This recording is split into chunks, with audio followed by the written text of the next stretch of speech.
Selamat sore, selamat malam, selamat sahabat buat kita semua. Kembali kita berbahagia karena boleh bertemu lagi malam ini PGSSI dan kita akan membahas pelajaran ke-6 di kuartal pertama. Judulnya adalah Yesus Imam yang Setia. Dan narasumber kita adalah Jonathan Kuntara. Dan nanti ayat akan dibaca oleh Pak Joy Sitompul dan Ibu Irma Pakasi. Nah, saat ini mari kita akan mulai acara ini. Doa akan dilayangkan oleh Bapak Devi Lumantau. Silakan Pak Devi. Baik, kita berdoa.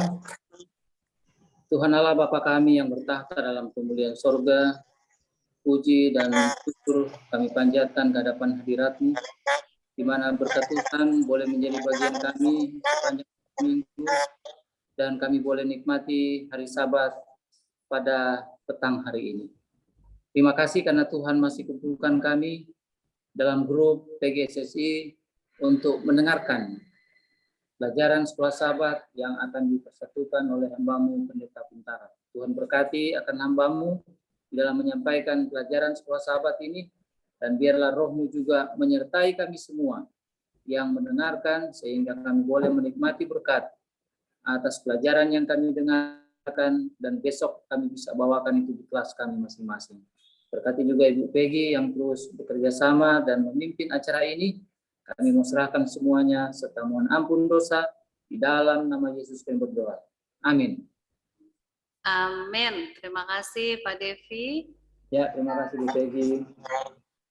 Baik, kita akan selesai dan saya akan serahkan waktu kepada Pendeta Jonathan Kuntara untuk membawakan pelajaran pada malam hari ini. Silakan Pak Pendeta.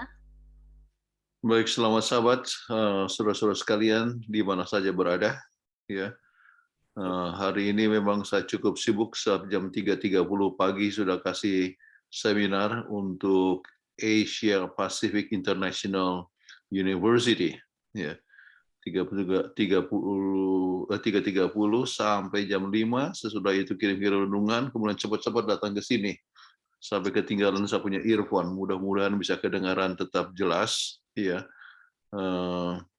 sebab minggu lalu kalau tanpa earphone, ya langsung suaranya tidak begitu jelas. Ya, anyway, mungkin tempat juga menentukan. Ini kebetulan di rumahnya Andrea, ya anak kami. Alright, saya akan coba share screen, ya. Yesus sebagai imam besar yang setia. Oke, mengapa pelajaran ini penting? Jadi untuk pendahuluan, ya bisa tanya dan bisa minta kepada anggota-anggota untuk memberikan pandangan. Kemudian peranan Yesus sebagai mediator. Ya. Jadi kita dapat belajar bahwa kita memerlukan perantara antara manusia yang berdosa dan Allah yang kudus. Ya, Allah itu kudus, penuh dengan kesucian. Ya, tetapi ya. Kita adalah berdosa, jadi perlu pengantara. Ya, kita belajar rencana Tuhan untuk menjangkau manusia dengan kasih-Nya tanpa mengurangi keadilannya. Tuhan itu adil, ya, setiap pelanggaran harus dihukum, tetapi ya Dia mengasihi, itulah sebabnya Dia menyediakan dirinya sebagai juru selamat dan juga sebagai imam kita. Kita dapat belajar bagaimana Yesus memenuhi kebutuhan manusia. Dia adalah imam yang sempurna. Dia adalah imam yang kekal dan tanpa dosa. Ya, oke. Kemudian Yesus sebagai mediator, dosa telah memisahkan manusia dari Allah. Diperlukannya juru selamat. Yesus adalah korban. Jadi dia adalah sebagai korban di dalam acara di Ka'bah itu. Tetapi Yesus juga adalah imam yang sempurna. Ya, hanya Dia yang memenuhi akan kebutuhan kita. Ya. Kemudian tanpa Yesus kita tidak berarti apa-apa, bahkan semua tidak ada, ya. Sama sekali tidak berarti, ya. Ya, sebab Dia adalah pencipta, Dia penebus, ya, Dia pelindung, Dia pemelihara. Ya, luar biasa sekali kita punya Tuhan itu. Ya. Kemudian kita bisa melihat, kita mengerti akan Yesus yang membuka kunci daripada Alkitab, dapat mengerti akan Alkitab, ya. Dan kita baca buku Ibrani sekarang ini. Kita belajar berbagai aspek dari kehidupan Yesus. Oke. Nah, renungan Joy. Ya, selamat sahabat. Ibrani 7 ayat 26. Sebab imam besar yang demikianlah yang kita perlukan, yaitu yang saleh, tanpa salah, tanpa noda, yang terpisah dari orang-orang berdosa dan lebih tinggi daripada tingkat-tingkat surga. Ini ada hal beberapa yang penting dari situ, bahwa dia adalah imam. Ya, dia yang kita perlukan, yaitu apa? Sebab dia yang saleh. Kemudian dia tanpa dosa, kemudian tanpa noda. Ya, jadi dia berbeda dari orang-orang yang berdosa. Kita semua berbeda juga dengan nabi-nabi yang lain, dari gereja-gereja atau dari agama yang lain menyebutkan Yesus itu hanyalah sebagai nabi, tetapi bukan hanya nabi, ya. Dia adalah Tuhan yang tidak berdosa dan menjadi juru selamat, dan dia adalah Tuhan yang datang ke dunia ini, ya. Dia lebih tinggi daripada tingkat-tingkat surga dan kekal, ya. Artinya Yesus tidak pernah diciptakan, ya. Dia sudah ada sejak dari awal mula. Oke, itu satu perkara yang sangat penting sekali. Baik, kita bagi yang seluruh minggu ini kita bagi dalam 3 bagian. Pertama adalah imam besar yang melayani kita, kemudian imam besar yang kekal, imam besar tanpa dosa. Ya, itu hal yang luar biasa tentang kita punya imam besar ini. Baik, yang pertama, apakah fungsi dari imam besar dalam keimamatan orang Lewi? Irma, Ibrani 5 ayat 1-4. Sebab setiap imam besar yang dipilih dari antara manusia ditetapkan bagi manusia dalam hubungan mereka dengan Allah, supaya ia mempersembahkan persembahan dan korban karena dosa. Ia harus dapat mengerti orang-orang yang jahil dan orang-orang yang sesat, karena ia sendiri penuh dengan kelemahan, yang mengharuskannya untuk mempersembahkan korban karena dosa, bukan saja bagi umat, tetapi juga bagi dirinya sendiri. Dan tidak seorang pun yang mengambil kehormatan itu bagi dirinya sendiri, tetapi dipanggil untuk itu oleh Allah, seperti yang terjadi dengan Harun. Oke, jadi beberapa poin di sini. Imam adalah perantara antara orang-orang berdosa dan Tuhan. Imam diangkat Tuhan untuk apa? Melayani atas nama manusia. Oleh karena itu mereka perlu berbelas kasihan dan memahami kelemahan manusia. Dan itulah halnya yang Yesus yang sudah menjadi, artinya dia sebagai manusia, dia mengerti akan keadaan manusia. Imam bertanggung jawab atas hal-hal yang berhubungan dengan Allah. Ya, sebab dia membawakan manusia kepada Allah, tetapi juga menyampaikan firman Allah kepada manusia. Ya. Imam ditetapkan mempersembahkan persembahan dan korban. Ya. Dan imam harus mempersembahkan korban karena dosa. Jadi itulah yang jadi imam biasa, dia pun harus, oleh sebab dia sedang berdosa, dia juga harus membawakan korban juga. Ya. Tetapi ada satu hal yang berbeda dengan Yesus. Ya. Ya. Dia harus dapat mengerti orang-orang jahil dan orang-orang sesat. Dia mengerti ya keadaan manusia. Ia sendiri penuh dengan kelemahan. Itu adalah para imam biasa. Tugas pelayanan yang utama mengharuskan untuk mempersembahkan korban karena dosa. Ia mempersembahkan korban bukan saja bagi umat, tetapi bagi dirinya sendiri. Itu. Dan tujuan panggilannya adalah tidak seorang pun yang mengambil kehormatan itu bagi dirinya sendiri. Ya, jadi dia membawakan akan itu suara daripada umat. Ya, sebagai seorang imam sesungguhnya ia dipanggil untuk itu oleh Allah. Nah, itu pembicaraan tentang para imam. Oke, nah Yesus tidak dipilih oleh di antara manusia. Ya, kalau imam itu kan yang biasa ya, Harun misalnya anaknya, ya cucunya dan sebagainya menjadi imam. Tetapi Yesus tidak dipilih di antara manusia. Sebaliknya Yesus mengadopsi sifat manusia untuk melayani sebagai imam atas nama kita. Kemudian Yesus tidak mempersembahkan korban untuk dosa-dosanya sendiri. Ya. Kenapa? Oleh sebab dia tidak berdosa, tetapi hanya untuk dosa-dosa kita, karena ia tidak berdosa. Ya. Jadi kita lihat perbedaannya antara Yesus dengan imam yang biasa. Kata kitab Ibrani mengatakan bahwa Yesus berdoa kepada Dia yang sanggup menyelamatkannya dari maut, dan karena kesalehannya ia telah didengarkan, ya, yaitu berbicara kepada Allah Bapa yang di surga. Nah, bagaimana Yesus secara sempurna memenuhi peranannya seorang imam besar yang agung. Oke. Joy, Ibrani 5 ayat 5 sampai 9. Demikian pula Kristus tidak memuliakan dirinya sendiri dengan menjadi imam besar, tetapi dimuliakan oleh Dia yang berfirman kepadanya, "Anakku engkau telah kuperanakan pada hari ini." Sebagaimana firman-Nya dalam suatu nas lain, engkau adalah imam untuk selama-lamanya menurut peraturan Melkisedek. Dalam hidupnya sebagai manusia, ia telah mempersembahkan doa dan permohonan dengan ratap tangis dan keluhan kepada Dia yang sanggup menyelamatkannya dari maut, dan karena kesalehannya ia telah didengarkan. Dan sekalipun ia adalah anak, ia telah belajar menjadi taat dari apa yang telah dideritanya. Dan sesudah ia mencapai kesempurnaannya, ia menjadi pokok keselamatan yang abadi bagi semua orang yang taat kepadanya.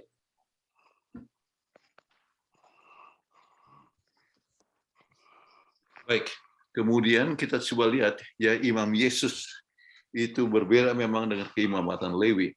Dalam Ibrani 5 ayat 5 sampai 10, Paulus menunjukkan bahwa Yesus dengan sempurna memenuhi tujuan-tujuan itu. Kenapa? Sebab Allah menetapkan Dia. Maka Yesus memahami kita karena Dia juga pernah menderita. Dia adalah sebagai manusia, jadi mengerti penderitaan manusia. Tetapi Yesus tidak dipilih dari antara manusia. Ya, sebaliknya Yesus mengadopsi sifat manusia untuk melayani sebagai imam atas nama kita. Kemudian Yesus tidak mempersembahkan korban untuk dosa-dosanya sendiri, tetapi hanya untuk dosa-dosa kita karena Dia tidak berdosa. Oke. Nah, sekarang pertanyaannya, ya, hiburan apa yang Anda rasakan saat mengetahui bahwa imam besar yang melayani kita di Bait Allah di surga, ya? Jadi sudah bisa tanyakan kepada anggota kelas, tetapi poin yang kita ingin tekankan di sini, kita perlu bersyukur bahwa Yesus adalah imam yang datang melayani kita sebab kasih-Nya. Pengorbanan Yesus di Golgota adalah sempurna, ya. Namun Dia perlu membawakan pengorbanan ini, ya, sebagaimana yang kita lihat dalam buku Ibrani ini, kepada Allah Bapa. Dia melayani kita sebagai pengantar, ya. Setiap kita terima Yesus, maka nama kita itu tercatat di dalam buku di kehidupan di surga, ya. Kita tidak perlu khawatir sebab Yesus adalah pembela dan pelindung. Yang luar biasa ini adalah bahwa Dia adalah imam kita, ya, dan Dia juga mengadili. Kemudian Dia juga adalah sebagai pembela, ya. Dia adalah sebagai korban, sebagai imam, dan sebagai pembela kita. Kita mendapatkan hiburan surga sebab Yesus adalah pencipta, juru selamat, dan imam yang membela kita setiap hari. Luar biasa, ya. Baik. Nah, sekarang tiba kepada kita, ya. Apakah peranan kita dalam keimamatan kerajaan Allah? Oke, 1 Petrus 2 ayat 9. Tetapi kamulah bangsa yang terpilih, imamat yang rajani, bangsa yang kudus, umat kepunyaan Allah sendiri, supaya kamu memberitakan perbuatan-perbuatan yang besar dari Dia yang telah memanggil kamu keluar dari kegelapan kepada terang-Nya yang ajaib. Oke. Ini satu perkara yang penting, dan ini adalah ayat yang digunakan oleh Martin Luther untuk salah satu doktrinnya, yaitu the priesthood of believers, keimamatan orang percaya, ya. Sebab kita ingat yang memperjuangkan sola fide, ya, sola scriptura, hanya Alkitab saja, ya, dasar kita. Jadi bukan sumber-sumber yang lain. Kemudian sola fide yaitu hanya iman saja, ya. Tetapi juga the priesthood of believers, yaitu keimamatan orang percaya. Itulah sebabnya kita bisa langsung berkomunikasi dengan Tuhan, ya. Artinya kita bisa langsung berdoa untuk pengampunan dosa. Ada gereja yang lain harus datang kepada imam untuk mendapatkan pengampunan dosa, ya. Jadi bahkan ada yang disebut albigensis, ada surat pengampunan dosa dan sebagainya. Tetapi kita mempunyai kepercayaan berdasarkan ayat ini bahwa kita adalah semua imam, ya. Jadi kalau kita sebagai imam, kita langsung berkomunikasi dengan Tuhan, kemudian kita juga yang bisa melayani akan sesama manusia. Jadi beberapa poin di sini, ya, adalah kita dapat berkomunikasi dengan Allah tanpa pengantara. Kita mempunyai tanggung jawab mewakili Allah dalam menyampaikan firman Allah kepada umat ataupun teman atau sahabat saudara. Kita harus siap berkorban dalam menjadi berkat bagi sesama manusia. Ya, pengorbanan ya tidak ada satu arti dibandingkan dengan pengorbanan Yesus ya. Namun demikian Tuhan mau supaya kita bersedia berbuat sesuatu untuk menjadi berkat. Kemudian Yesus adalah teladan sebagai imam besar kita dalam kehidupan. Ini satu hal yang luar biasa ya, bahwa bukan hanya percaya keselamatan kita ya, tetapi keselamatan itu harus menghasilkan penurutan, dan Yesus adalah teladan kita. Teladan dalam menurut hukum Allah, termasuk di dalam pemeliharaan akan hari Sabat ya. Baik. Sekarang kita masuk kepada bagian kedua. Oke. Pertanyaannya di sini, siapa ini Melkisedek? Ya, kita berbicara mengenai imam. Ya, oke. Ibrani 5 ayat 10. Ibrani 5 ayat 10, dan ia dipanggil menjadi imam besar oleh Allah menurut peraturan Melkisedek. Oke, jadi dia adalah imam besar oleh Allah, peraturan Melkisedek. Nah, sekarang siapa ini Melkisedek ya? Kita coba lihat di dalam Kejadian 14 ayat 18 sampai 20. Melkisedek Raja Salem membawa roti dan anggur. Ia seorang imam Allah yang kiranya Abram oleh Allah yang Maha Tinggi, pencipta langit dan bumi, dan terpujilah Allah yang Maha Tinggi yang telah menyerahkan musuhmu ke tanganmu. Ibrani 7 ayat 1 sampai 3, sebab Melkisedek adalah Raja Salem dan imam Allah yang Maha Tinggi. Ia pergi menyongsong Abraham ketika Abraham kembali dari mengalahkan raja-raja dan memberkati dia. Kepadanya pun Abraham memberikan 1/10 dari semuanya. Menurut arti namanya, Melkisedek adalah pertama-tama Raja Kebenaran dan juga Raja Salem, yaitu Raja Damai Sejahtera. Ia tidak berbapa, tidak beribu, tidak bersilsilah, harinya tidak berawal, dan hidupnya tidak berkesudahan. Dan karena itu dijadikan sama dengan anak Allah. Ia tetap menjadi imam sampai selama-lamanya. Ini adalah hal yang sering ditanyakan orang. Siapa Melkisedek ya? Siapa Melkisedek? Bahkan beberapa minggu yang lalu ada yang tulis surat langsung kepada saya, bisa jelaskan siapa itu Melkisedek ya? Apakah dia Tuhan? Oh tidak, dia adalah manusia, dia adalah imam biasa, hanya menjadi lambang ya untuk pelayanan daripada Yesus. Salah satu oleh sebab disebutkan dia tidak berbapa, tidak beribu, dan tidak bersisilah. Nah, yang kita mau coba tekankan di sini ya, Melkisedek ya, bukan makhluk surgawi, hanyalah seorang raja dan imam ya, sebuah paradigma yang berguna untuk digunakan oleh Paulus ya. Jadi Melkisedek sebagai model Yesus, contoh dengan argumen Paulus, meskipun bukan dari suku Lewi, suku imamat di Israel, dan unggul karena keimamannya sesuai dengan peraturan Melkisedek, raja imam dan dari Salem ya. Jadi bukan dari suku Lewi, oke. Bahkan Melkisedek sudah ada sebelum adanya suku Lewi ya. Ini kira-kira terjadi tahun 1900-an ya sebelum Masehi, sedangkan suku Lewi itu ya lebih kurang 500 tahun kemudian, oke. Nah, jadi Melkisedek menerima persepuluhan dari Abraham yang menjadikan keimamannya lebih utama, lebih tinggi daripada keimamatan orang Lewi. Kemudian Paulus berkata bahwa Melkisedek tidak memiliki ayah, silsilah kelahiran dan kematian. Sebabnya itu disebut model ya untuk keimamatan Yesus, sebab Yesus bukan datang dari suku Lewi dan Yesus tidak pernah diciptakan. Namun apakah benar Melkisedek tidak punya bapak dan ibu? Saya tambahkan di sini ya, penemuan arkeologi menunjukkan bahwa seorang raja yang datang dari keluarga yang tidak dikenal, maka disebut istilah tidak memiliki ayah, ibu, atau bersisilah atau kelahiran ya. Jadi misalnya kita ambil contoh ya, Presiden Jokowi kan orang tuanya nggak dikenal ya.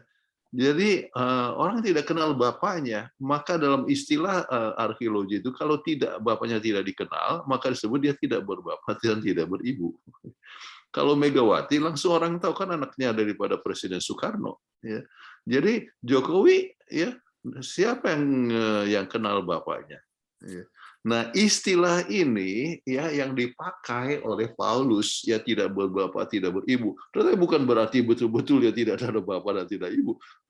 Kalau sampai dilahirkan ke dunia ini sudah pastilah ada bapak dan ibunya, tetapi tidak dikenal, dan oleh sebab tidak dikenal maka tersebut tidak berbapak, tidak bersilsilah.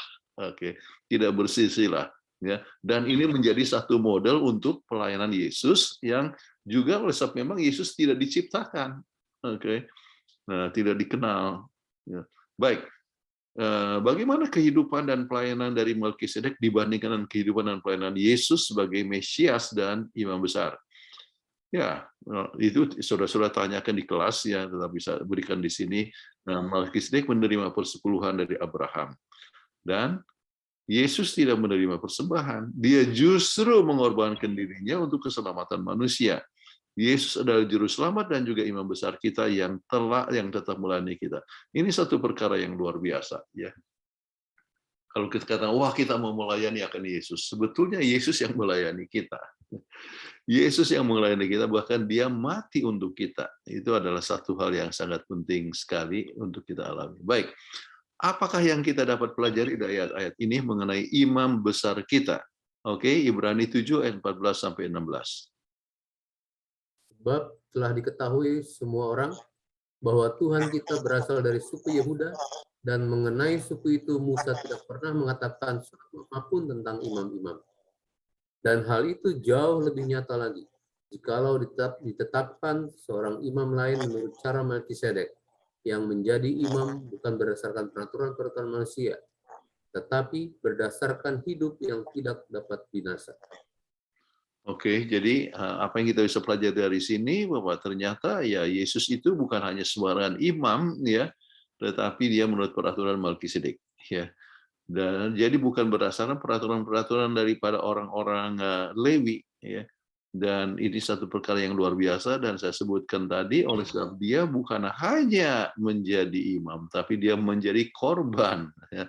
Pelayanannya dengan mengorbankan akan dirinya. Berikan sumber inspirasi yang menunjukkan Yesus adalah anak Allah yang tidak ada awal dan tidak ada akhir. Oke, kita lihat Yohanes 1 ayat 1, 2, dan 14.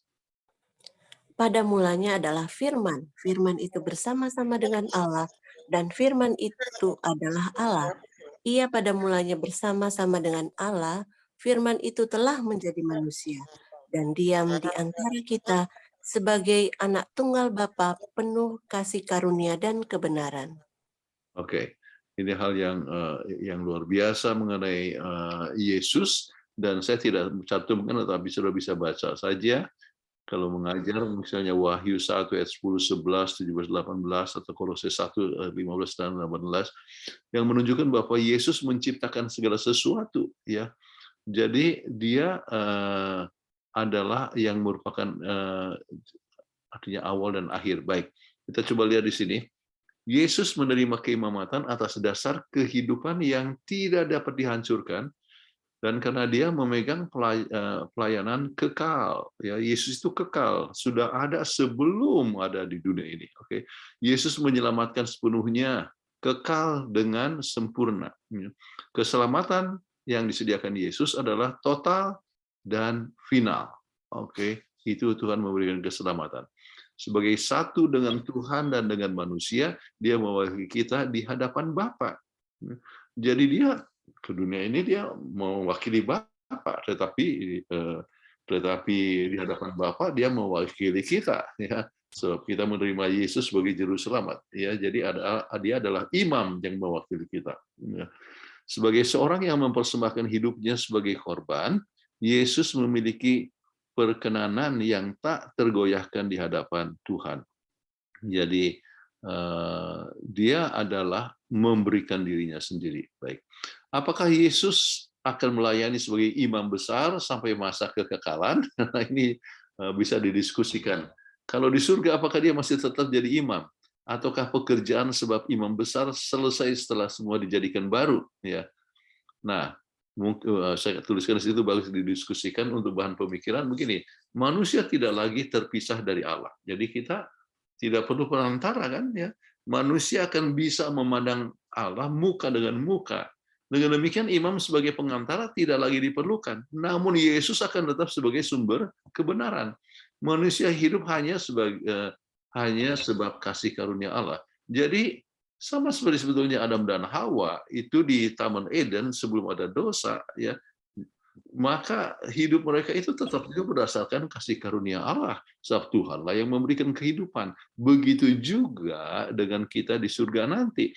Kita bergantung kepada Tuhan, namun ya tidak diperlukan imam yang menjadi pengantara. Ya, oke. Apakah perbedaan besar dari imam besar ke imamatan Lewi dibandingkan dengan Yesus sebagai imam besar? Oke, bisa tolong Ibrani 5 baca. ayat 1-3, 7 dan 26. Sebab setiap imam besar yang dipilih dari antara manusia ditetapkan bagi manusia dalam hubungan mereka dengan Allah, supaya ia mempersembahkan persembahan dan korban karena dosa. Ia harus dapat mengerti orang-orang yang jahil dan orang-orang yang sesat, karena ia sendiri penuh dengan kelemahan yang mengharuskannya untuk mempersembahkan korban karena dosa, bukan saja bagi umat, tetapi juga bagi dirinya sendiri. Ia tidak berdosa, tidak bernoda.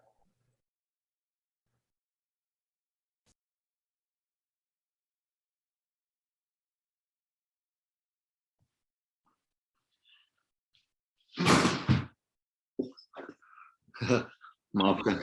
Ya.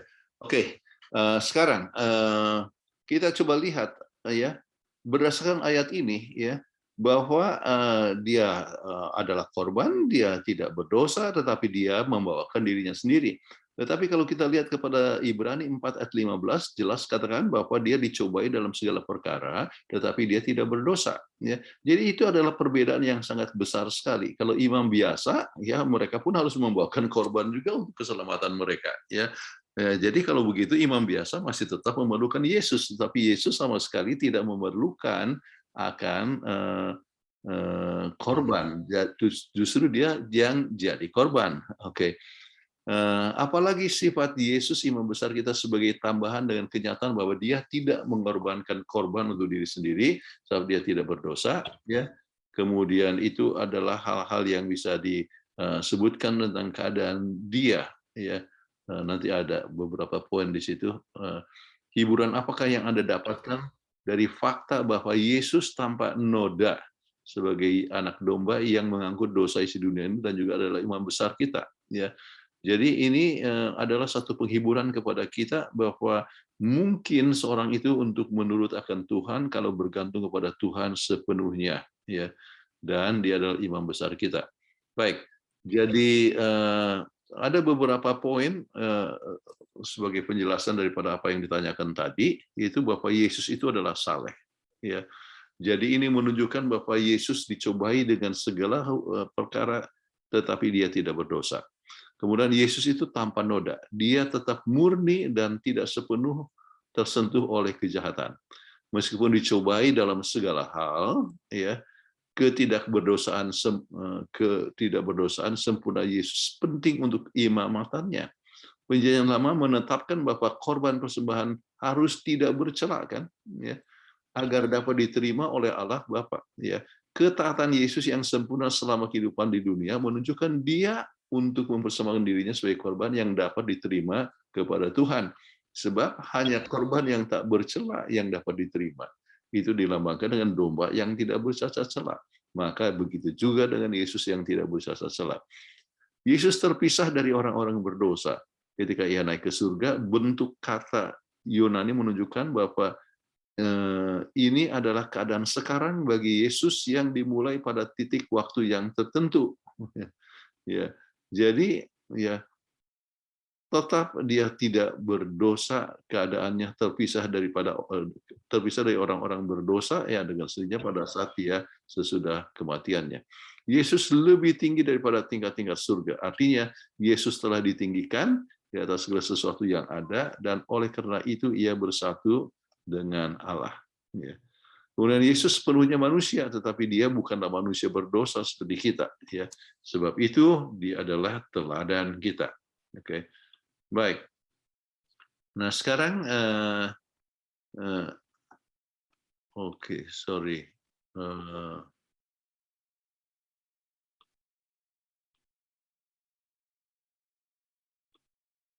Sorry, ada sesuatu, ada seperti ada masalah ini.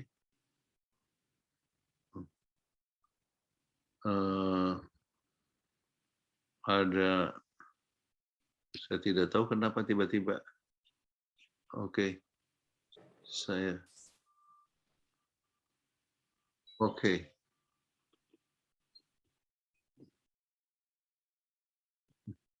Oke. Kapankah Yesus imam kita menjadi lebih tinggi dari surga? Oke. Berdasarkan ini Filipi 2 ayat 8 sampai 11. Ya, silakan siapa? Irma.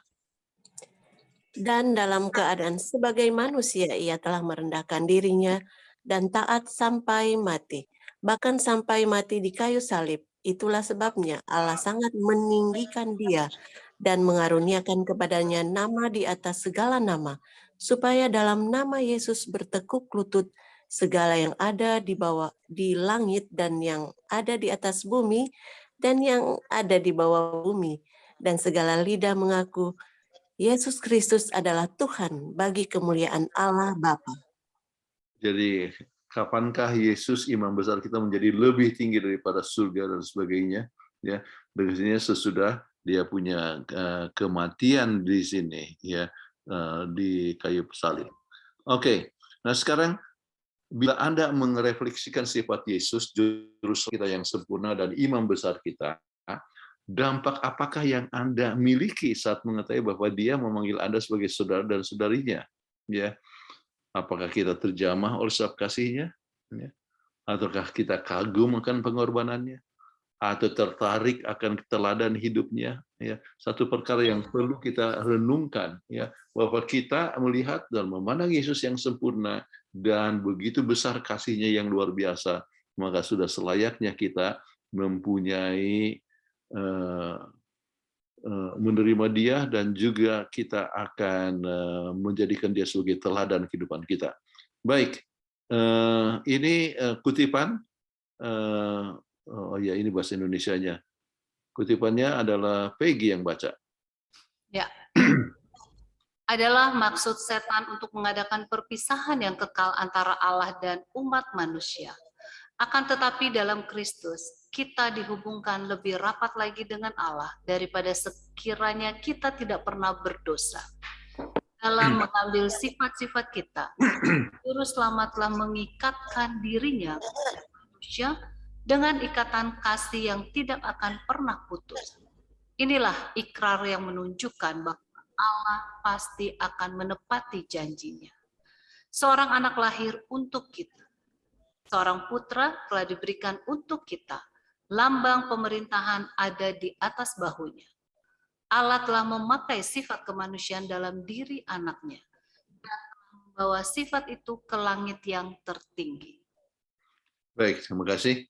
Jadi ini hal yang sangat luar biasa sekali. Artinya setan berusaha kalau boleh perpisahan itu kekal, ya. Jadi menunjukkan bahwa setan yang berkuasa, ya, berkuasa. Sebab sesudah kejatuhan Adam dan Hawa, maka yang menguasai dunia ini adalah setan, ya. Dan makanya dia mau coba menggoda Yesus. Semua ini kuberikan kepadamu kalau menyembah dia. Dia rasa bahwa dia punya kuasa untuk dunia ini, ya. Namun justru Yesus dengan pengorbanannya menebus kita.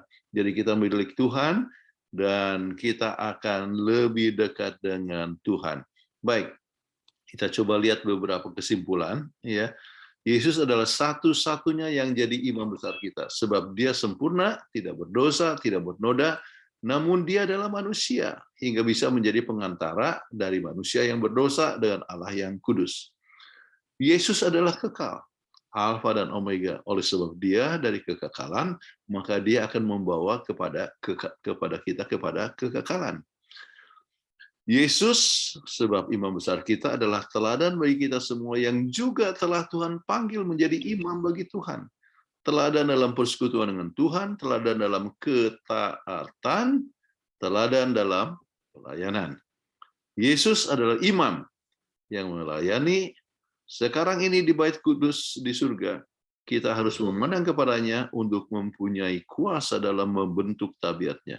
Jadi kita tidak bisa mengubah diri kita sendiri, kita perlu kuasa Yesus untuk kita makin lama makin bertumbuh dalam kerohanian, sehingga kita boleh mempunyai tabiat daripada Tuhan sendiri. Baik, kemudian aplikasi yang ditanyakan kepada kita masing-masing. Oleh sebab Yesus imam besar kita yang setia dengan apa ia telah buat dan sedang buat sekarang ini, apakah yang akan memberikan sukacita kepadanya sekarang ini?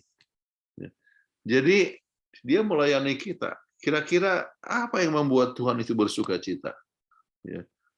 Jelas sekali kalau kita lihat kepada Lukas pasal 15, ya, akan ada sukacita di surga jikalau ada orang bertobat satu saja. Kenapa? Ya, kalau orang bertobat itu maka sukacita di surga. Ya, oleh sebab setiap pertobatan menunjukkan bahwa tuduhan setan itu adalah salah. Ya, dan pengorbanan Yesus itu tidak sia-sia. Yesus datang ke dunia ini untuk menjadi juru selamat kita. Kalau kita terima Yesus, kemudian itu memberi sukacita untuk penduduk surga. Apalagi kita menarik jiwa untuk orang lain, menarik jiwa untuk Tuhan.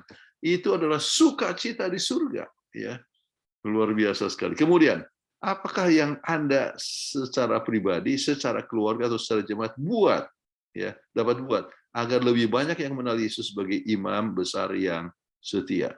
Ini adalah satu hal yang kita harus pikirkan, ya. Apa yang kita buat, ya. Saya senang, saya tetap masih mengajar Alkitab, ya. Beberapa non-Advent, artinya non-Christian bahkan, ya, belajar Alkitab, ya, seperti besok Sabat pagi jam 8 pagi ngajar, ya. Itu adalah satu sukacita bagi orang yang telah dijamah dan Tuhan pun mempunyai sukacita, ya, di surga kalau melihat pertobatan mereka. Kemudian kita harus pikirkan apa yang jemaat buat, ya, ataupun juga apa yang kita buat kepada masyarakat, ya. Sebab kekristenan itu mengangkat status kehidupan, ya, membuat orang lebih sehat, ya. Ya, kita mengajarkan hukum kesehatan, kan. Jadi kekristenan, orang Kristen harus lebih sehat daripada orang lain, ya. Dan betul, ya, berbagai macam penelitian mereka yang mengikuti akan hukum kesehatan, ya, orang-orang Advent di Loma Linda itu bisa banyak yang di atas 100 tahun, ya. Dan 3 kelompok manusia yang paling panjang umur hidupnya di dunia ini adalah orang Okinawa di Jepang, orang Sardinia di Italia, dan orang Advent, ya, di Loma Linda, ya. Itu menunjukkan bahwa pola hidup, ya, itu membuat perubahan di dalam hidup kita, artinya lebih sehat, umur panjang, ya, ya, saat yang sama dengan dapat lebih bersukacita. Baik, itu pembahasan kita. Sekarang pertanyaan atau question and answers, silakan. Iya, terima kasih Pendeta Kuntaraf untuk pelajaran pada malam hari ini. Dan saya perhatikan di kolom chat belum terlalu banyak pertanyaan. Silakan yang mau bertanya menuliskannya di kolom chat, dan yang mau bertanya secara langsung boleh klik raise hand, ya. Nah, sambil menunggu pendeta minum dulu, ya. Mungkin Saudara Daniel boleh share acara kita hari Minggu.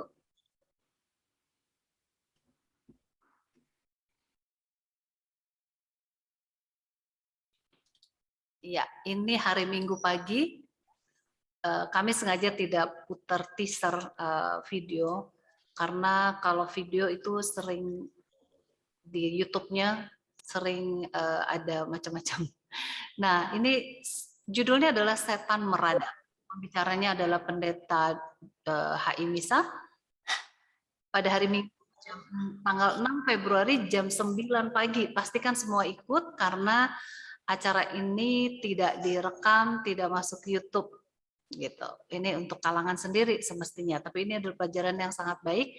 Kalau teasernya diputar, kita bisa lihat apa saja yang akan dibahas. Mungkin boleh juga nanti saudara boleh putarkan nanti teasernya ya.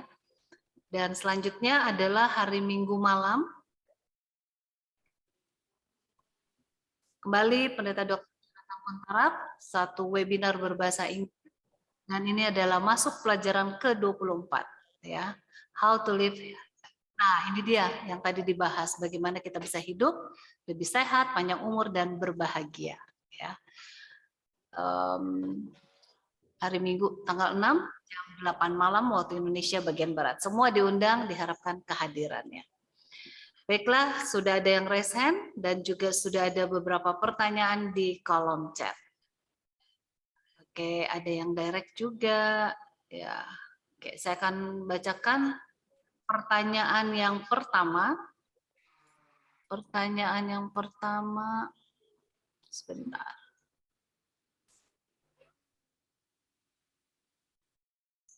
Oke, dari Ibu Evi. Ya.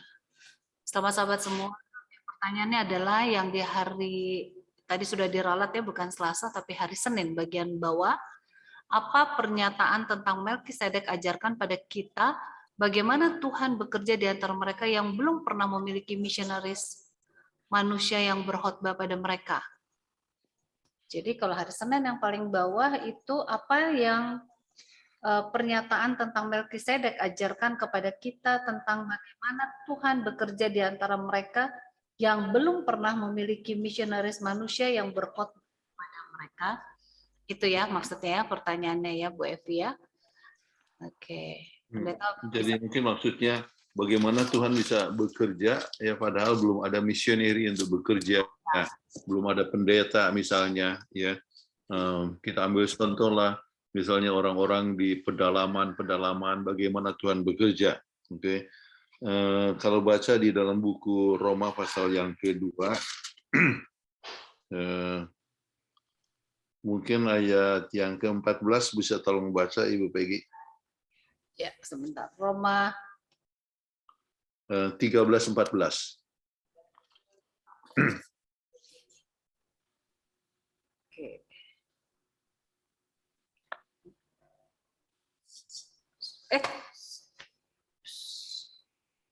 Roma pasal yang kedua ya, ayat 13 dan 14.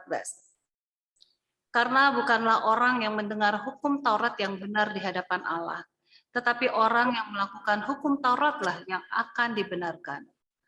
Apabila bangsa-bangsa lain yang tidak memiliki hukum Taurat oleh dorongan diri sendiri melakukan apa yang dituntut hukum Taurat, maka walaupun mereka tidak memiliki hukum Taurat, mereka menjadi hukum Taurat bagi diri mereka sendiri.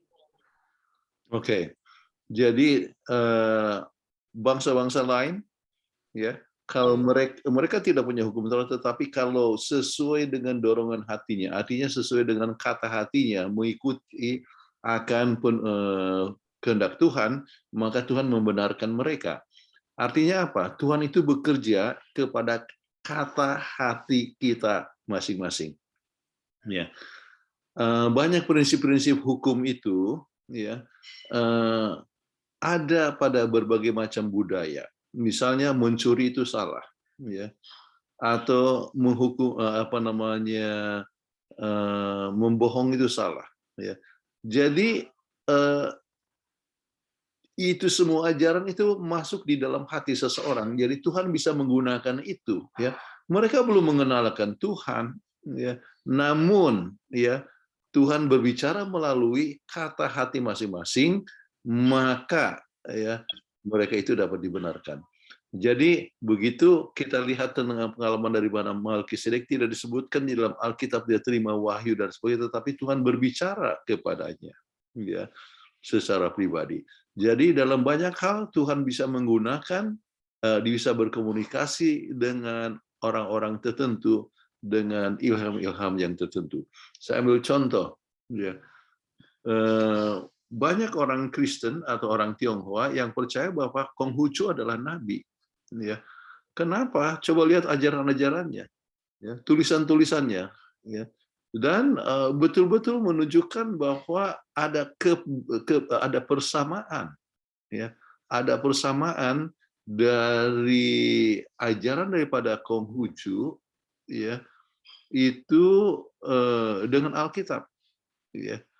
Walaupun kadang-kadang terbalik, ya, kita bukan terbalik, salah, tetapi misalnya saya ambil contoh, salah satu ajarannya yang kita sebutkan di dalam buku Matius pasal 7 ayat 12, ya, perbuatlah kepada orang lain apa yang engkau mau orang lain perbuat kepadamu. Nah, ajaran Konghucu, jangan buat perkara yang orang lain, yang engkau tidak mau orang lain perbuat kepadamu. Ya kan, intinya kan sama, tetapi lebih positif dari Alkitab. Ya. Nah, dan ada hal-hal yang menunjukkan tentang penyembahan kepada Allah yang Maha Tinggi dan sebagainya. Ya. Nah, bagaimana itu Tuhan berbicara, ya, kepada orang-orang tertentu. Ya. Nah, mungkin apakah itu yang ditanyakan oleh saudari Evi? Kalau itu yang ditanyakan, itulah jawaban saya.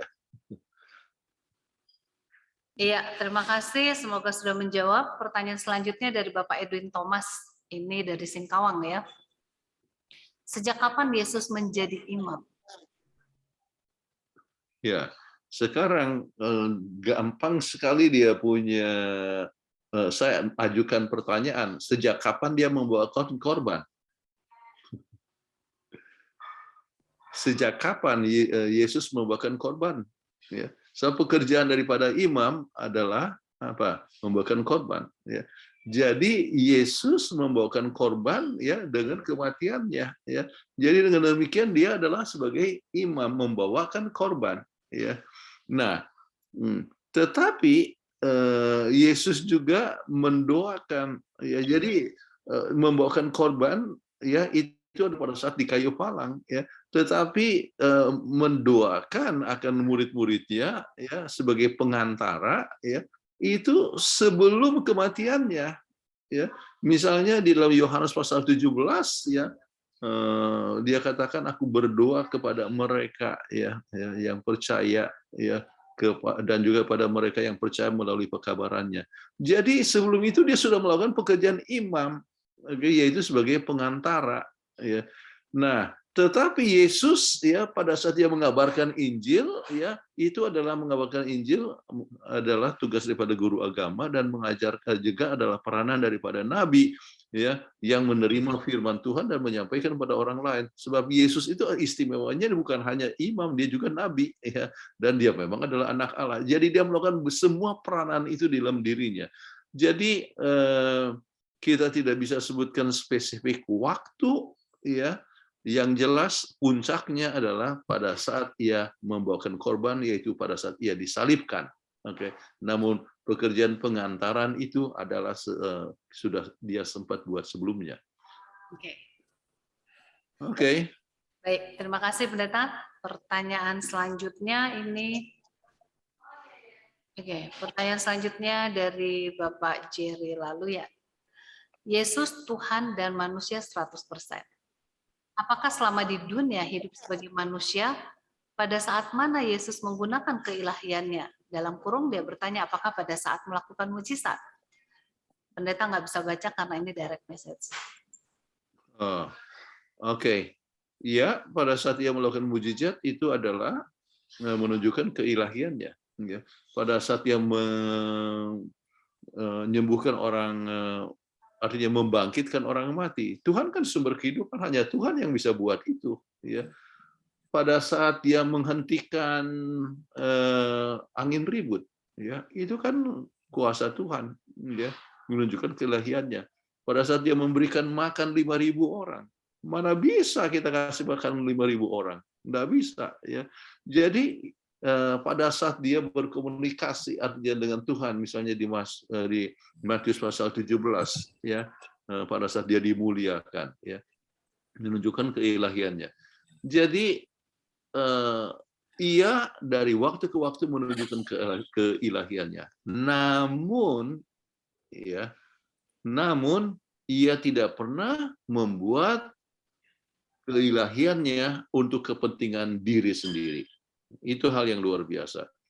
Di kayu salib, di kayu palang, ya, dia bisa untuk turun kemudian dikatakan mendatangkan 1000 malaikat, ya, adalah mendatangkan malaikat untuk memusnahkan orang-orang Romawi ataupun para serdadu itu, tapi dia tidak buat. Ya, ia tetap gantung kepada Bapa yang di surga. Itu hal yang luar biasa. Yesus tidak pernah menggunakan keilahiannya untuk kepentingan diri sendiri. Waktu dicobai, jika kamu adalah anak Allah, ya jadikanlah batu ini jadi roti. Dia bisa, tetapi dia tidak mau buat. Ya. Nah, ini hal yang luar biasa. Oke. Baik, terima kasih Pendeta untuk jawaban yang luar biasa, dan Pak Jerry, terima kasih untuk pertanyaannya. Selanjutnya saya akan panggilkan yang raise hand. Di sini ada 2 orang yang raise hand. Pertama Bapak Bernard Sagala. Silakan Pak Bernard. Iya, selamat sahabat, selamat malam. Selamat sahabat, selamat malam Bu Peggy. Ya. Terima kasih Pendeta Kuntara untuk pelajaran yang sangat baik pada malam hari ini. Saya ada 2 pertanyaan singkat. Yang pertama, kenapa disebut harus menurut peraturan Melkisedek?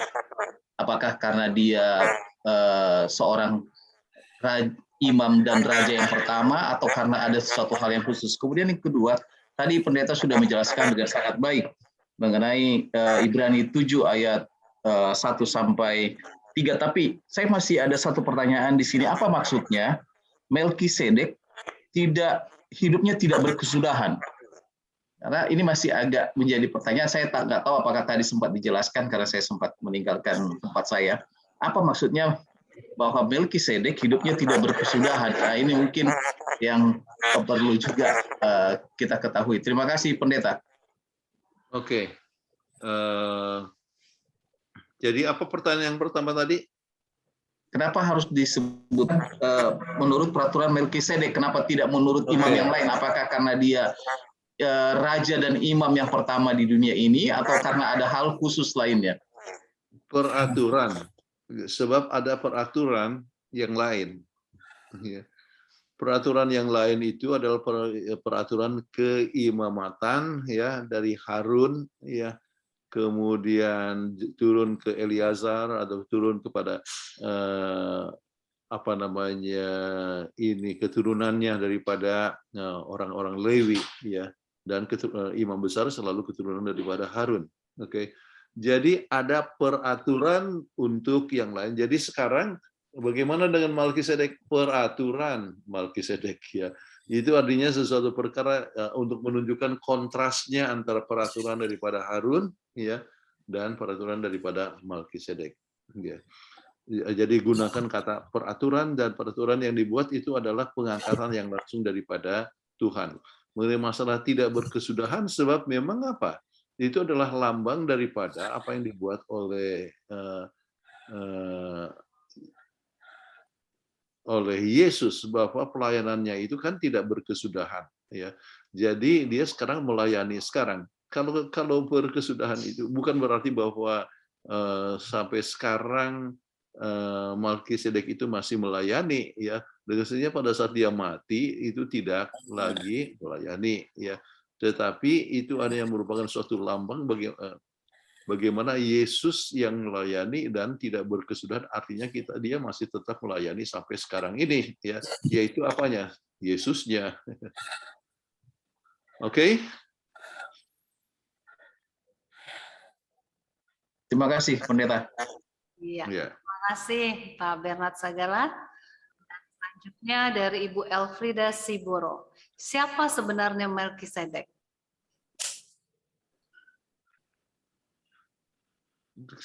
Sudah disebutkan tadi, dia adalah Raja Salem, dia adalah imam, ya.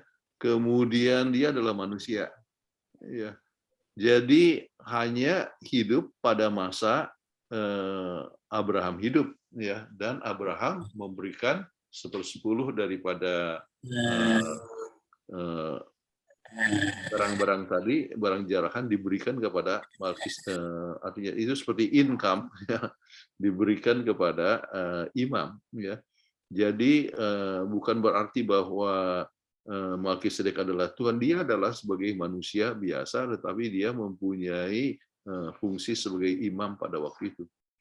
Iya, ya pendeta. Dan mungkin ini juga menjawab pertanyaan dari Bapak Rudi Palungan ya. Apakah Melkisedek itu diciptakan dari roh karena tidak mempunyai bapa dan tidak mempunyai ibu? Saya jelaskan tadi, istilah tidak mempunyai bapa dan tidak punya ibu adalah satu perkara yang umum sesuai dengan penemuan arkeologi. Kalau seorang itu dilahirkan dari orang tua yang tidak dikenal, maka disebut tidak berbapa dan tidak beribu dan tidak bergenealogi. Ya, tidak ada. Itu umum sekali terdapat di dalam orang-orang Mesir misalnya. Oh, dia tidak berbapa, tidak beribu. Kenapa? Dia menjadi Firaun dengan atas usahanya sendiri dan tidak dikenal orang tuanya. Nah, itulah yang telah terjadi. Jadi berbeda dengan orang-orang imam-imam Lewi, itu kan ada bapaknya, dan rasa bapaknya imam, maka dia pun jadi imam. Ya. Jadi ada bapaknya. Tetapi lain dengan Melkisedek, ya, bapaknya bukan imam, ya. Jadi oleh sebab bapaknya bukan imam dan anaknya bukan imam, ya, maka disebutkan bahwa dia tidak berbapa dan tidak beribu. Ya, terima kasih Pendeta, semoga menjawab ya. Nah, selanjutnya saya akan panggilkan Bapak Lodi Surentu dari Palu, sudah raise hand dari tadi ya. Mana Pak Lodi? Kalau di Surentu masih ada? Udah keluar. Oh, udah keluar ya. Ibu Peggy, boleh saya Bu Peggy? Pak John, oke silakan. Ya. Terima kasih Pak Pendeta, Ibu Peggy juga sebagai host. Kita berbicara lagi, saya bertanya lagi mengenai Melkisedek ini. Ini Melkisedek ini agak top nih dalam pembicaraan kita hari ini ya. Mana selalu disebut, ditanyakan sebagaimana. Tapi ada satu hal yang mengganjal di hati saya ini. Sebenarnya kan pada zamannya keluaran umat Israel dari Mesir, itu kan Tuhan sudah menunjukkan yang menjadi imam itu semuanya orang-orang Lewi. Ya. Orang Lewi. Jadi orang siapapun juga selain dari keturunan Lewi tidak boleh. Sampai ada satu ayat mengatakan bahwa kalau ada yang masuk ke tempat mesbah itu dia akan mati. Jadi pertanyaan saya ini, apakah dia keturunan orang Lewi atau bagaimana? Kalau soal manusia, oke, saya tadi Pak Pendeta sudah jelaskan itu. Apakah dia keturunan orang Lewi atau memang dia ditunjuk langsung secara khusus oleh Tuhan bahwa dia akan menjadi imam? Terima kasih Pak Pendeta. Baik, terima kasih. Ya, jawabnya dia bukan keturunan orang Lewi, sebab orang Lewi juga masih belum ada pada waktu itu. Kita harus tahu secara kronologinya. Ya, itu Abraham itu hidup sekitar 1900 sebelum Masehi. Sedangkan orang masa keluaran, yaitu orang Israel keluar dari negeri Mesir itu adalah tahun 1445. Ya. Jadi orang Lewi langsung ditugaskan sebagai imam itu lebih kurang 500 tahun kemudian. Ya. Jadi sedangkan Melkisedek hidup pada masa Abraham, ya. Jadi tahunnya sekitar 1900-an, ya, sebelum Masehi. Sedangkan ini 1445, ya, sebelum Masehi, ya. Jadi bukan, dan kita harus ingat bahwa sebelum ada masa keimamatan, sering tugas-tugas imam itu masih dipegang oleh orang tua. Kita ambil contoh, Ayub. Ayub juga membawa korban. Jadi seperti yang membawa korban kan imam biasanya. Tetapi sebelum masa keimamatan, yaitu tahun 1440-an, maka tugas keimamatan dilaksanakan oleh oleh para orang tua. Jadi termasuknya adalah Ayub, ya. Kemudian salah satu yang ditunjuk untuk imam, ya, dengan suara Tuhan, ya, adalah ya Melkisedek, ya. Tetapi tetapi oleh sebab rekor catatan tentang Melkisedek itu hanya pendek saja gitu saja sampai tidak diketahui tentang kelahiran dan kematiannya, ya. Dan itulah istilah yang digunakan oleh Paulus, ya, yaitu tidak dikenal dengan dia punya kelahiran dan kematiannya, ya. Jadi itu menjadi satu simbolik yang digunakan tentang Yesus. Kalau Yesus memang nyata, ya, dia itu tidak pernah diciptakan, ya, dia sudah ada sebelum dunia ini diciptakan, dan kematiannya kemudian dia bangkit dan dia tidak kenal lagi mati, ya. Jadi supaya kita harus mengerti bahwa ini adalah simbolik untuk Yesus. Ya, makasih Pak Meta. Iya, terima kasih Pak John sudah bertanya. Dan selanjutnya saya lihat udah ada Pak sudah masuk Pak Lodi Surento. Iya. Terima kasih. Selamat malam, selamat sahabat. Selamat sahabat Pak Lodi, tadi saya panggil hilang ya? Iya, iya. Saya tidak tahu kenapa signal. Ada beberapa kali. Oke. Iya. Baik, terima kasih. Memang cerita tentang Melkisedek ada begitu banyak sekali pertanyaan. Tapi saya mau coba lihat dari satu sisi. Karena Melkisedek ini dia dirujuk sebagai imam besar yang memberi berkat, juga menerima persepuluhan dari Abraham. Nah, jika Melkisedek dia adalah merupakan tipologi Yesus yang lama, apakah kira-kira cerita tentang persepuluhan masih relevan bagi umat-umat Tuhan saat ini? Terima kasih. Oh, durasinya sangat relevan sekali, sebab itu diulangi lagi di dalam buku Imamat pasal 27. Oke. Kemudian ditekankan lagi di buku Maleaki, oke, pasal yang ketiga, ya. Kemudian bukan hanya itu, Yesus juga di dalam Matius pasal 23 ayat 23 mengatakan bahwa, ya, jangan itu dilalaikan. Itu di dalam persepuluhan tentang ades manis ataupun hal-hal yang kecil, jangan kita lalaikan. Jadi prinsip persepuluhan tetap diulangi dari waktu ke waktu, bukan hanya pada masa Abraham oleh Yakub, ya, juga berjanji untuk memberikan persepuluhan kepada orang-orang Israel, ya, itu adalah 1405, ya, terus ya 1400-an sebelum Masehi, ya. Kemudian Maleaki itu sekitar 500 sebelum Masehi. Kemudian Yesus itu kira-kira tahun 27 sesudah Masehi. Jadi selalu ditekankan dari waktu ke waktu, sangat relevan. Dan berkat itu, ya, saya ingin sampaikan, berkat mengembalikan kepada Tuhan apa yang Tuhan punya itu bisa diberikan kepada siapa saja, golongan apa saja, ya. Bukan hanya orang Kristen yang dapatkan berkat persepuluhan. Kalau orang rela untuk membantu orang miskin ataupun memberikan 10% hasil untuk sesuatu kegiatan keagamaan dan sebagainya, gereja itu, Tuhan itu kasih berkat, ya. Jadi bukan hanya saya sebutkan, artinya kebetulan saya Advent, ya, tidak semua orang yang ikut Zoom ini Advent, tetapi saya Advent, ya. Berkat itu bukan hanya orang Advent. Saya memberikan persepuluhan bukan hanya saya Advent, tetapi kalau seandainya orang yang tidak Advent sekalipun, kalau dia mengembalikan kepada Tuhan apa yang Tuhan punya, dia dapatkan berkat juga. Tapi tidak berarti bahwa persepuluhan ini bisa dikasih ke sembarang tempat. Harus terorganisir tentu saja. Nah, sekarang kalau kita lihat kepada Maleaki pasal 3, disebutkan itu adalah untuk dibawakan kepada perbendaharaan, ya, Tuhan. Jadi perbendaharaan itu adalah dalam gereja atau organisasi gereja, ya, gitu, ya. Namun untuk orang yang tidak pergi ke gereja, dia akan kasih kemana? Ya. Sering dia gunakan untuk kegiatan sosial, dan ternyata Tuhan kasih berkat juga kepada mereka.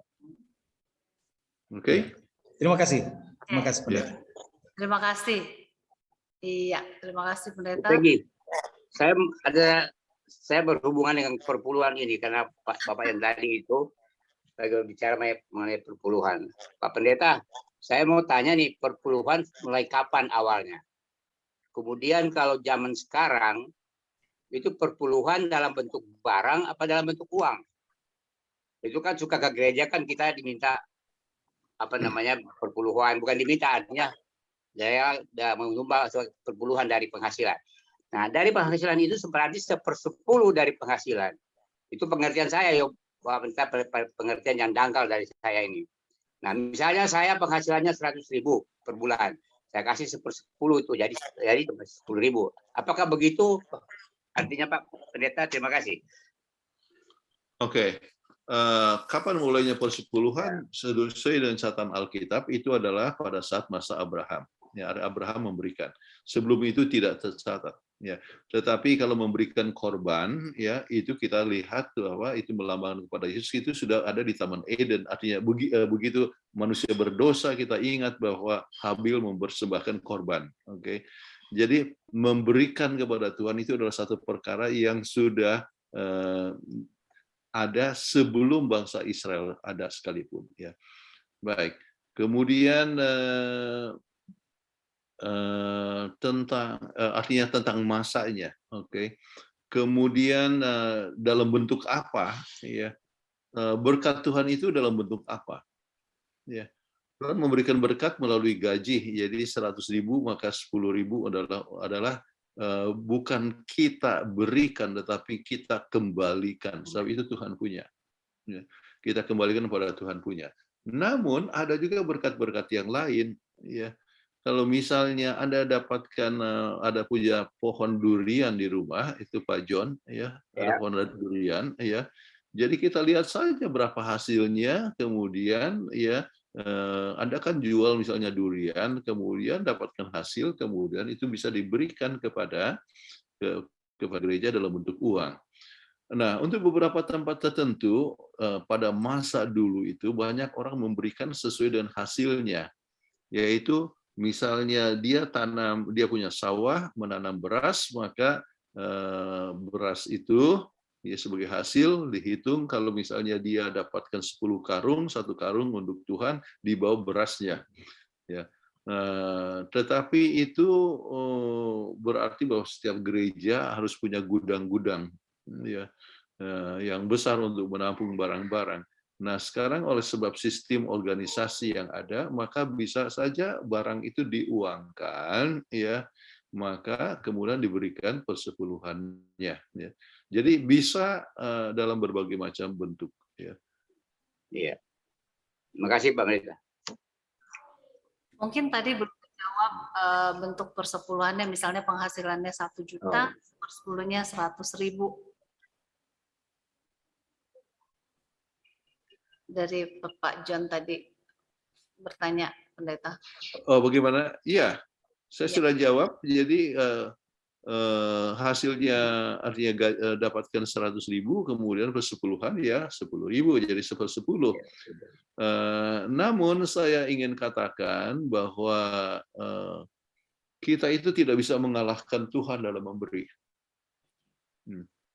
Itu pengalaman kami. Ya. Kita tidak bisa mengalahkan Tuhan dalam memberi. Jadi kalau kita memberi lebih banyak, Tuhan kasih lebih banyak lagi. Itu aneh memang. Ya. Tetapi nyata. Iya. Berkat yang tentu Tuhan janji. Ya. Pertanyaan selanjutnya dari Bapak Gunawan TJ. Iya, Pendeta, apakah dapat disebut pengikut Yesus non-Adventis sebagai non-Kristen? Wah, Pak Gunawan nih. Mana suaranya Pak Gunawan?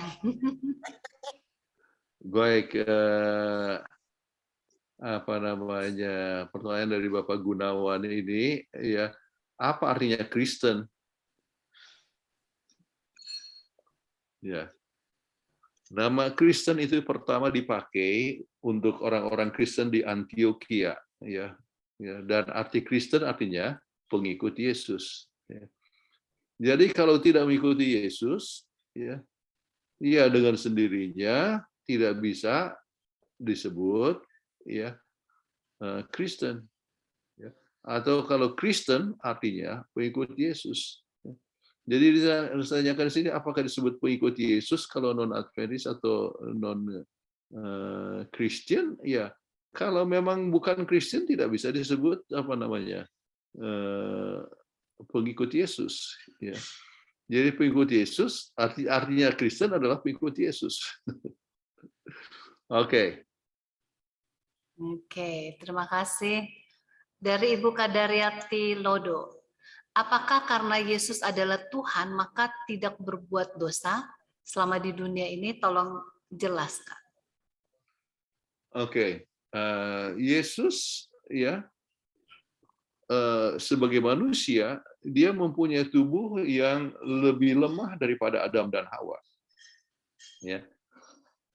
Kenapa saya katakan lebih lemah? Oleh sebab 4.000 tahun sesudah dosa, jadi tubuhnya itu lemah, dia bisa lebih capek daripada Adam dan Hawa. Ya. Jadi dia bisa merasa lapar, dia bisa capek, makanya dia perlu tidur, ya, dan sebagainya. Jadi dia sebagai manusia adalah dia tidak berdosa bukan oleh sebab Tuhan, tetapi sebagai manusia, tapi manusia yang bergantung kepada Tuhan.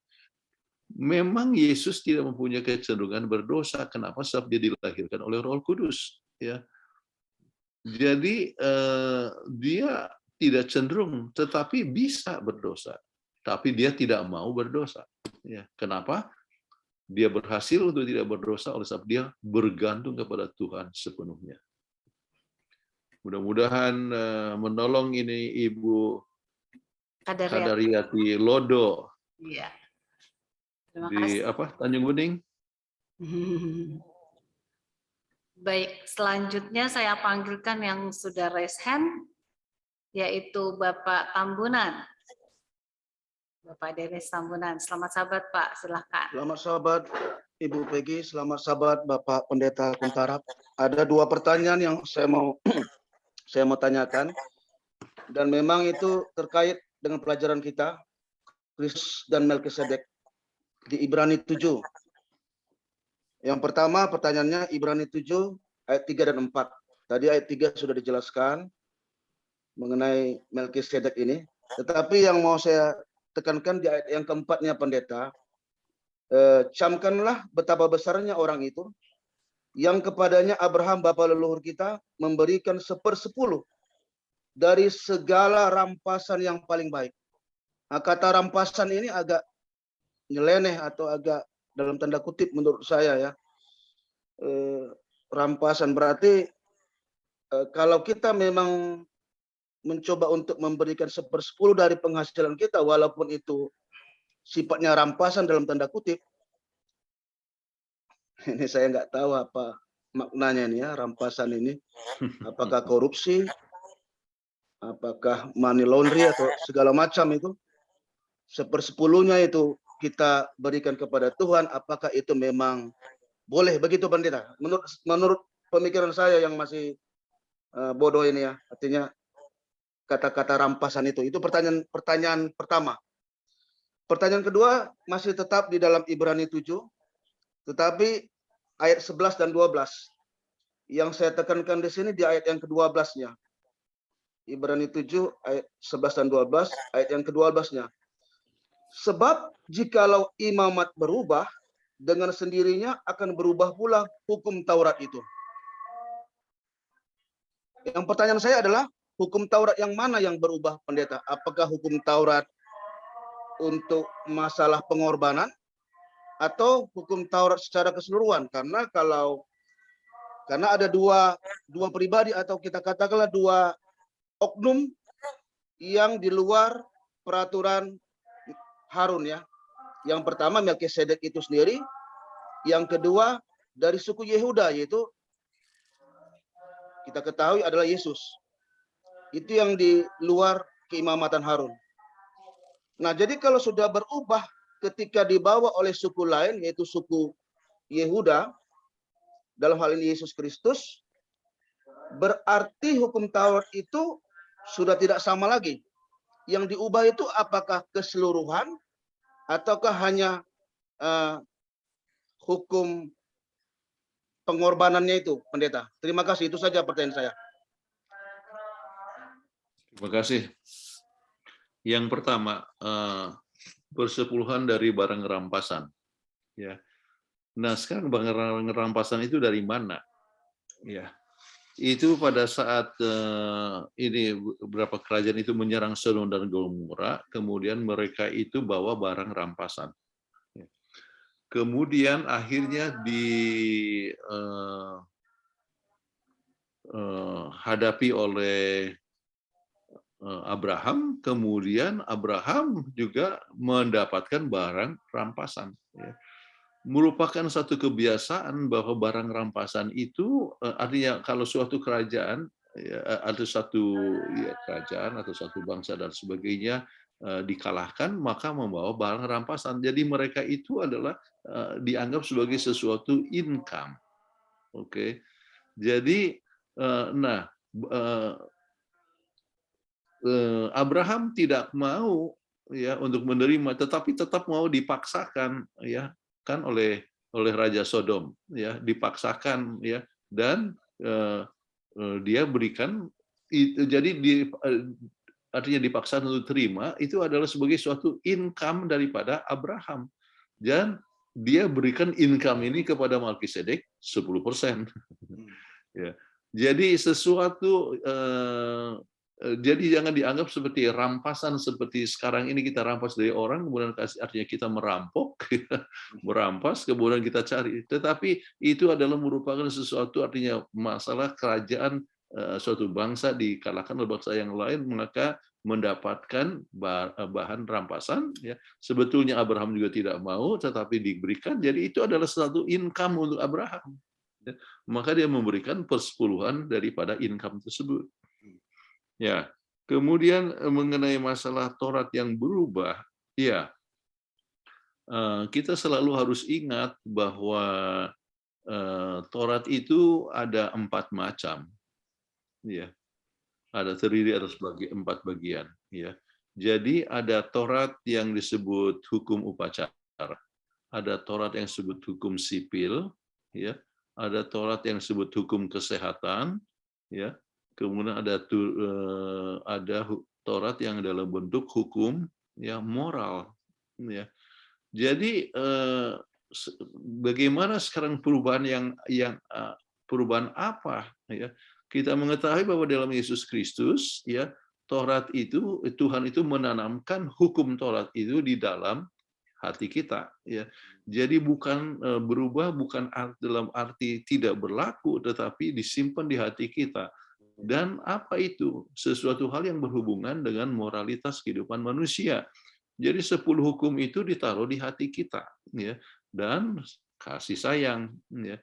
Jadi dengan demikian kita tidak lagi dan sistemnya tidak lagi seperti menurut dan hidup, ya, tetapi oleh sebab kita sudah hidup maka kita akan menurut. Artinya oleh sebab kita sudah menerima Yesus, maka kita akan menurut akan hukum Allah. Ya. Jadi ini yang kita perlu untuk ingat. Baik, terima kasih Pendeta. Ya. Iya, terima kasih Bapak Denis Tambunan. Dan selanjutnya pertanyaan dari Bapak Gunawan TJ. Apakah Imam Melkisedek dan suku Lewi itu bisa bernubuat dan membuat mujizat juga seperti Yesus? Pernahkah Musa, Harun, Lewi, dan Melkisedek mengusir setan atau roh-roh jahat?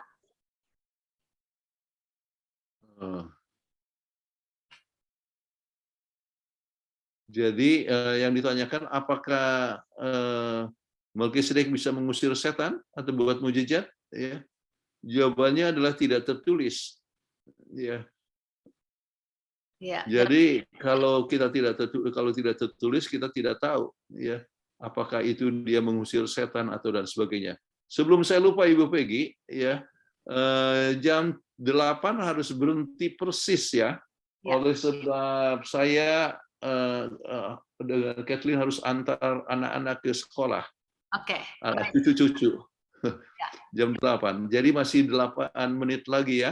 Ya, betul. Makanya dijawab dengan cepat ya Pendeta ya, to the point. Ya. Pertanyaannya masih banyak nih. Baik, kalau sudah, selanjutnya dari Ibu Lili Paromon. Pak Pendeta, di kampung saya di Pulau Madura, papa saya seorang ustadz, beliau punya pesantren dan menghormati hari Sabtu. Orang yang baik di kampung kami, dia belum mengenal Yesus. Apakah beliau selamat pada saat Yesus datang?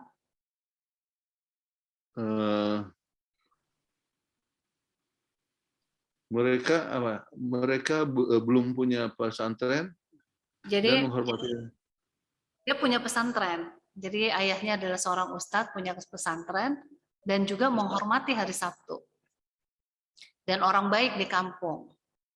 Tapi dia belum mengenal Yesus. Apakah beliau selamat pada saat Yesus datang? Kita tidak tahu. Ya. Kalau soal keselamatan itu ada 3 perkara yang kita akan heran waktu tiba di surga. Pertama, yang kita pikir masuk surga, nggak masuk surga. Yang kita pikir tidak akan masuk surga, justru ada di surga. Dan kita juga akan kaget kenapa kita di surga. Jadi mungkin saja yang mereka itu yang kita pikir tidak akan masuk surga akan ada di surga. Kita tidak tahu, ya. Sebab mungkin Tuhan telah berbicara ke hati mereka. Bahkan dikatakan bahwa ada waktu tertentu di mana orang akan merasa heran, ya, merasa heran waktu tiba di surga, sebab rupanya inilah juru selamat yang selama ini saya sembah, walaupun saya tidak tahu namanya. Ya. Jadi kita mempercayai bahwa juru selamat itu adalah satu, artinya keselamatan hanya melalui Yesus, ya. Tetapi ada orang yang tahu ada satu kuasa yang harus diturut. Jadi mereka menurut walaupun, ya, mungkin masih belum tahu akan nama itu, ya.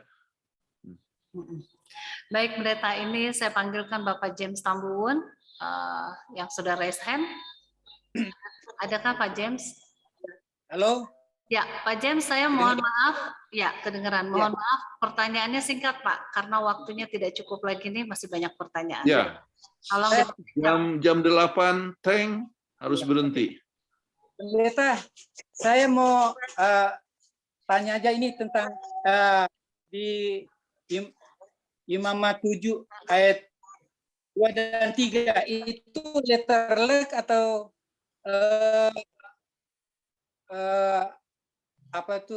simbol atau bagaimana? Sebab saya lihat kan di sini ditulis, halo, kedengaran? Iya. Halo? Ya, jelas Pak. Jelas, silakan Pak. Ya, kedengaran.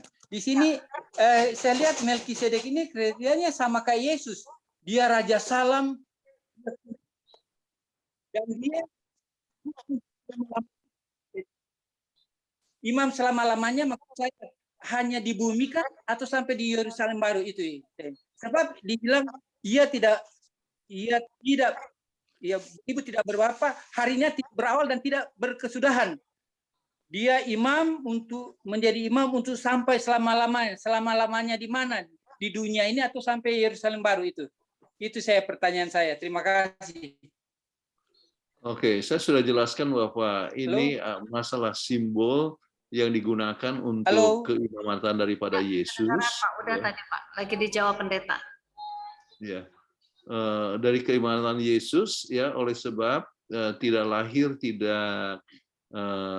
bukan berarti tidak lahir, tetapi oleh sebab memang orang tuanya tidak dikenal, tidak ada dia punya genealogi, itu yang saya maksudkan. Kemudian oleh sebab tidak ada rekod bahwa dia itu berhenti sebagai imam, maka disebutkan bahwa imam itu untuk selama-lamanya, dan itu merupakan lambang untuk pelayanan Yesus yang menjadi imam untuk selama-lamanya. Jadi Yesus kan imam besar kita sekarang.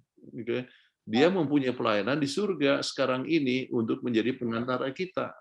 Jadi itu adalah satu lambang untuk pelayanan Yesus, tapi bukan berarti bahwa dia tetap melayani sampai sekarang, artinya Melkisedek itu sendiri. Oke? Baik. Oke, 2 menit lagi. Satu pertanyaan terakhir. Ini Bapak Jones Lerebulan. Silakan Pak Jones. Oke, selamat sahabat. Saya Terima kasih. saya minta maaf, saya ada baca-baca, saya dapati. Bapak boleh buka videonya, Pak? Oh iya, sorry. Oke. Ya. Jadi saya dapati di sini Ibrani pasal 5 ayat 6. Engkau adalah imam untuk selama-lamanya menurut peraturan Melkisedek. Diterangkan di dalam Mazmur pasal 110 ayat 4. Jadi mengapa dia itu menurut peraturan Melkisedek? Ternyata Melkisedek ini raja dan imam. Atau di dalam keterangan yang saya baca, Melkisedek ini adalah raja imam kafir dari kota Kanan tua yang disebut Salem. Ya. Yang kemudian menjadi Yebus. Dan mengapa disebut dia menjadi imam selama-lamanya? Ada beberapa pandangan yang saya lihat di sini. Pandangan Philo, pandangan Orgen, pandangan Ambrosi, pandangan orang lain, orang Yahudi. Beberapa pandangan di sini. Pandangan orang Philo, ia adalah sosok jiwa manusia. Pandangan Orgen, ia adalah malaikat. Pandangan Ambrosi, ia adalah malaikat Tuhan. Bagi orang lain, ia adalah malaikat nasional Israel atau Mikael. Terus bagi Epifanus, ia adalah inkarnasi dari Roh Kudus. Untuk kaum Melkisedek, dia lebih besar dari Mesias. Dan doa semua berjalan melalui dia. Untuk beberapa orang Yahudi, Jerome dan Luther, dia adalah anak Sem. Ya. Lalu yang berikut adalah yang saya bisa tambahkan di sini. Kalau kita lihat Abraham ketika mengalahkan musuhnya, dia datang.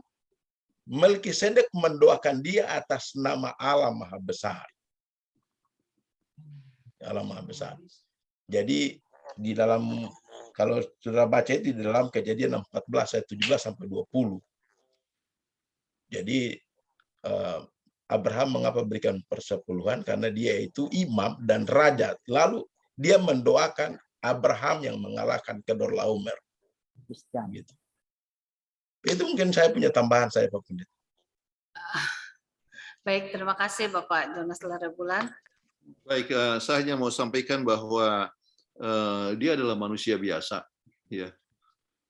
Namun dalam komunikasi dengan Tuhan, Tuhan bisa mempersiapkan seseorang kepada suatu tanggung jawab, dan dia adalah sebagai imam, ya, dan dikatakan bahwa dia adalah sebagai penyembah Tuhan, ya. Kita ingat bahwa keturunan daripada Set, ya, dari Adam itu, ya, maka artinya tersebar ke banyak tempat. Kemudian kita dapatkan bahwa ini salah satu bukti bahwa masih ada orang yang masih menyembah Tuhan, walaupun ya mereka itu bukan langsung sebagai nabi dalam disebutkan sebagai Alkitab, ya, atau seperti Abraham atau Musa dan sebagainya, tetapi juga ada orang yang lain yang telah mendapatkan pimpinan Tuhan sedemikian rupa dan disebutkan dia sebagai imam, oke, dan menyembah kepada Allah yang Maha Tinggi, sehingga dia mempunyai hak untuk juga memberkati akan orang lain. Baik, saya tidak bisa berlangsung bicara lebih lanjut oleh sebab saya harus antar cucu-cucu sekarang ke sekolah. Oke. Silakan bisa diskusi ya kalau perlu, tetapi saya harus mundur diri ya. Ya, baik. Terima kasih Pendeta Kuntara. Tuhan memberkati semua. Ya, terima kasih Pendeta Kuntara. Happy Sabat Pak Kuntara. Happy Sabat. Pak Gunawan. Sampai besok ya di acara. Oh iya. Acara Hope for Today. Yes, oke. Oke, saya harus berangkat. Bye-bye. Oke, bye-bye. God bless you Pak Pendeta. Baik, terima kasih untuk Pak Pendeta Kuntara dan semua yang sudah bertanya, juga partisipan yang sudah sampai saat ini masih bersama-sama. Terima kasih. Kita akan ketemu lagi pada Sabat depan dan kita akan tutup pertemuan ini dengan doa. Saya mau mengundang Bapak sebentar ya. Oke, saya mau mengundang Pak Denis. Masih ada Pak Denis Tambunan? Iya, tolong doa tutupnya Pak.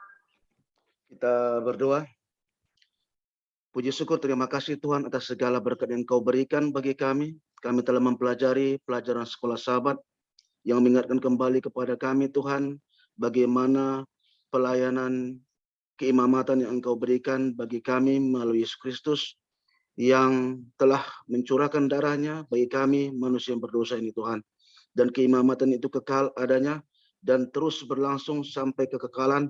Dan kami Tuhan sangat dikenyangkan atas segala sesuatu yang telah diberikan melalui hamba Tuhan, Bapak Pendeta Kuntara. Tuhan lain campur tangan sehingga pelajaran ini Tuhan boleh nantinya menjadi perenungan bagi kami dan kami boleh bawakan di dalam sekolah sahabat kami masing-masing. Dan kami Tuhan dapat lebih seksama dan mendalami, lebih mengerti akan maksud Tuhan di dalam pelajaran sekolah sahabat ini. Berkati juga hamba Tuhan, Ibu Peggy sebagai koordinator sekolah sahabat kami yang telah mencurahkan waktunya di dalam perkumpulan ini. Tuhan kiranya memberkati. Dan kami juga Tuhan yang terlibat di dalamnya, Tuhan juga memberkati. Dan pada saat kami istirahat pada malam ini, Tuhan juga campur tangan, berkati kami Tuhan, sehingga kami Tuhan mendapatkan waktu istirahat yang baik, sehingga kami Tuhan esok hari boleh Tuhan dapat berkumpul kembali di dalam Ka'bah Tuhan untuk mengkuduskan akan sabat yang suci Tuhan. Terpuji nama besar Bapa, hanya kepadamu kami bermohon, dalam nama Yesus Kristus kami bersyukur dan berdoa. Amin. Amin. Terima kasih. Amin. Terima kasih doanya. Terima kasih semuanya Bu Peggy. Terima kasih Bu Peggy. Terima kasih semuanya. Salam sehat selalu. Sahabat-sahabat, Tuhan memberkati. Sahabat semua. Rekaman dan bahan PDFnya akan saya kirim di grup ya. Oke. Terima kasih Bu Peggy. Terima kasih. Sahabat Terima kasih semuanya. Bu Peggy. Selamat malam teman-teman. Iya, Selamat sahabat. Selamat Selamat Bapak Italil Pesi. Bu Peggy kedinginan nih kayaknya. Selamat sahabat Pak Pendeta Jones. Baik, kita hitung ya. Harjana, selamat sahabat. John, terima kasih ya. Karena bulan. 4, 4, 3, 2, 1. Sampai jumpa Pak Gun besok sore ya.